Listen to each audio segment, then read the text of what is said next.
Pemirsa, usulan menjadikan kota Surakarta sebagai daerah istimewa Surakarta mengemuka setelah Komisi 2 DPR RI dan Kementerian Dalam Negeri rapat membahas peraturan turunan untuk pemekaran daerah beberapa waktu lalu. Siapa pengusulnya dan apa pertimbangannya sehingga Surakarta telah dinilai layak menjadi daerah istimewa? Layari Anda sebagai sejarawan, layakkah Surakarta ini menjadi daerah istimewa seperti Yogyakarta?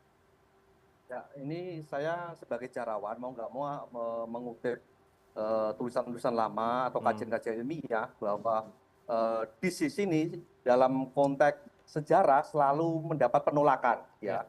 Sekalipun pasti ada pergolakan, kemelut, kegaduhan, terutama untuk konteks Solo sendiri. Hmm. Nah, paling menarik ini pasca dibekukan ya 1946 karena banyak sekali desakan.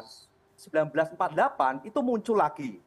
Muncul justru dimunculkan oleh Mangkubuwono X, ya. Hmm.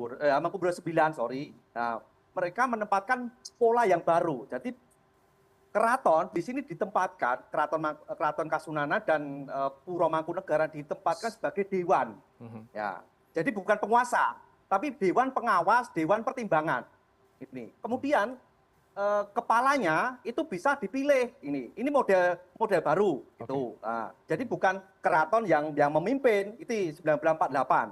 Nah, kemudian terjadi penolakan tahun 1950 Hmm. itu muncul panitia anti swapraja, jadi anti kerajaan itu ya. Oke. Nah, terjadi demo 50 sampai 500-an orang di alun-alun ini. Mhm. Jadi selalu terjadi gejolak.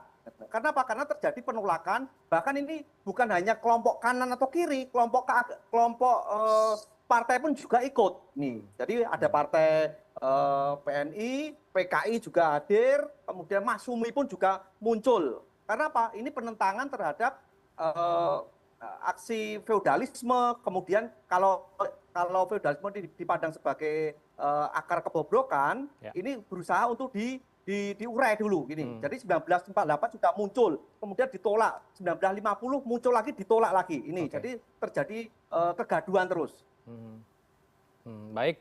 Tapi kalau dari landasan tadi ada penolakan, apakah masih relevan ya Pak Heri dengan kondisi saat ini Surakarta menjadi daerah istimewa? Kalau dengan konsep baru bisa, nih ya. Oke. Jadi Solo itu kan banyak sekali penyangganya, Hmm. Suko Wonosaten itu Solo Raya lah gitu. Nah, dari Mhm. sisi ekonomi, sisi politik, sisi budaya jelas. Kalau budaya jelas istimewa Oke. dibandingkan kota-kota yang lain gitu. Mhm, Tapi dari mhm. sisi politis lah ini perlu diungkap, dikaji lebih lanjut. Gitu. Baik.